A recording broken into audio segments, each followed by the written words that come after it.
And I do want to clarify, I do want to comment on the and. When Booth started the Army, he started a movement, right, that has developed into institutional expression. One of the challenges and one of what you're doing is trying to help the Army recapture its movement DNA. So Booth wouldn't do it the same way today.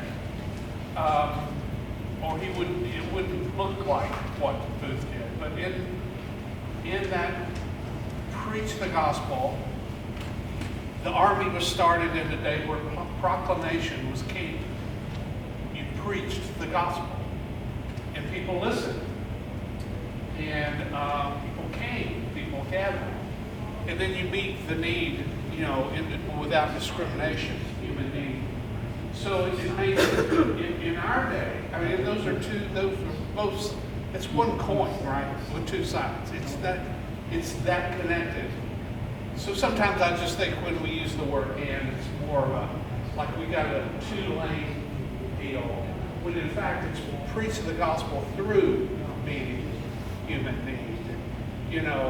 That gets, because demonstration has replaced proclamation as the number one way to introduce people to a God discussion. But you're right. But in the Army, there's a struggle going on. People who said, "No, I joined this Army to preach the gospel." Yes. So there's the other little side to that is business. Yeah.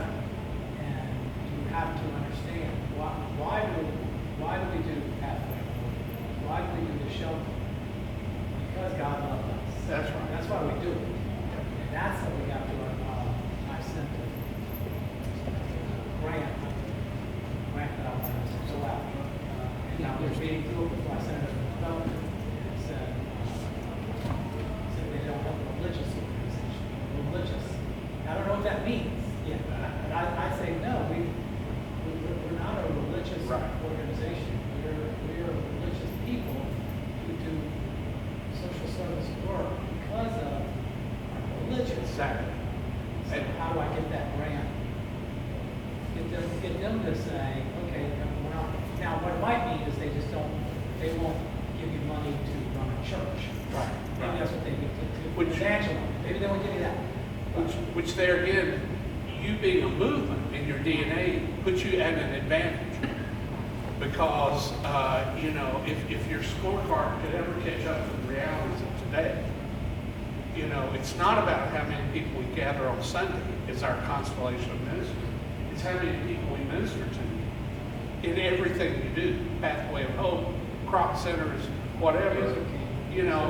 All of that stuff. Every time you're touching somebody, it's preaching. What is St. Francis, right, who said, "We're going into town to preach the gospel today. If necessary, we'll use words." And I mean, it's that. No one is positioned. No one else in this country's position like your organization. What was that? What was that? St. Francis, we're going into town to preach the gospel today. If necessary, we'll use words. I think that is the As an outside guy, I ran Wells Fargo's philanthropy for 7 years. If I didn't know what the Salvation Army did, there's 17 people sitting around the room deciding whether I give $10,000 or not. And if a couple of them, that's a religious organization. We don't support religious organizations. It's not what we do. There was not somebody in the room that, they're faith-based organization, but they're 501c3, just like the Y, just like Jewish Federation, so that's that piece about understanding, about communicating what you do and making sure you're building those partnerships and those relationships. If you don't have those in the room, a grant writer writes it and then somebody on the other end is looking at it, and if they don't know the work of the Salvation Army. So Patrick has just set up this video. I want you to watch. It's dated. It's dated. Some of the illustrations are dated, but the message is not dated at all. Hit it, Glenn. Popcorn. We are tired. That's why, is Addie here?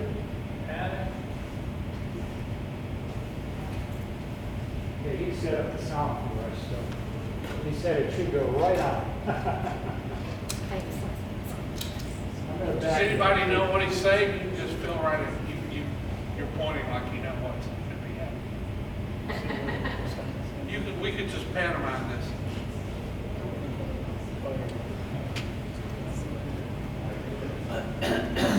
We have all kinds of people willing to help us. Where's David? He's got it set up. Here we go.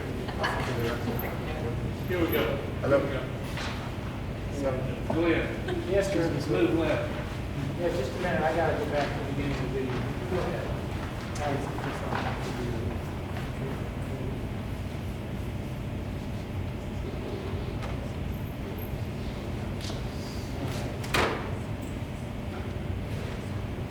Thank you for your patience. Okay, so we got the volume all the way up here. You want to go up here and make sure the speakers are right? Oh, trying to find, I missed one. That's spaced up. You're not fact checking my quotes, are you? I say stuff all the time. She's got your number. Holy cow. Boy, that kind of makes me nervous. I even quoted Isaiah earlier today, but it wasn't quite right.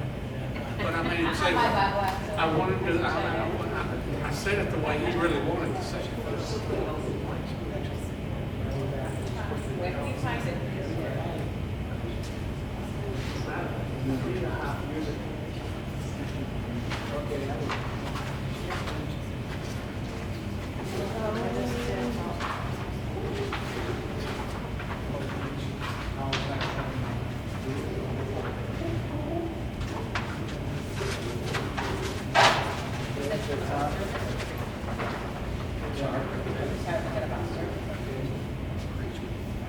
I think.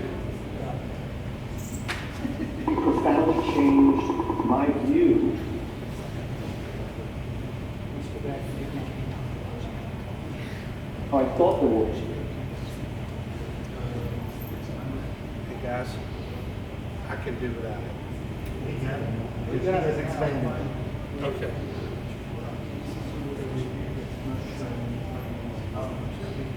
It was even profoundly.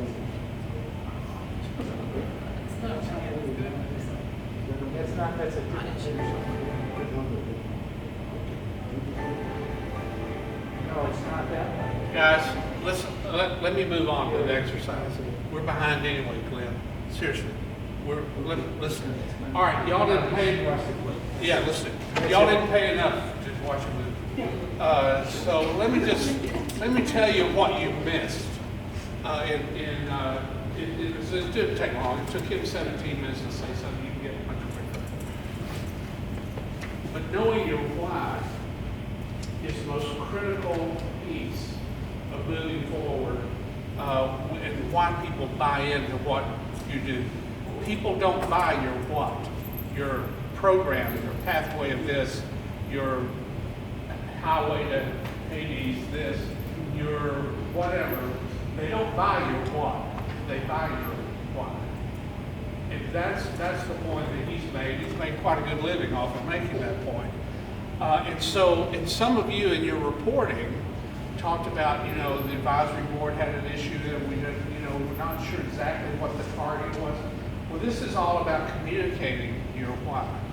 So I want to give you a chance as a team to think. And he used several illustrations in his talk there, including like MLK, showing up. And why do 250,000 people show up on the National Mall, to hear someone, and it's because because King was able to capture and say it in a way that they didn't show up for him, they showed up for them, because they believed that what he was preaching and saying was worth doing. So we have an exercise that's at your table, and we want to give you about 20 minutes to maybe about 30 minutes actually, because this is critical. And it asks you some questions about your own organization, what you're trying to get done, and why it is. How can you tell your why better? And that's why I said, Patrick, you set us up for the video that we're not going to see. No, don't worry about it. And so, if you would make your way back to your team table, and the exercise is there, go to work 30 minutes.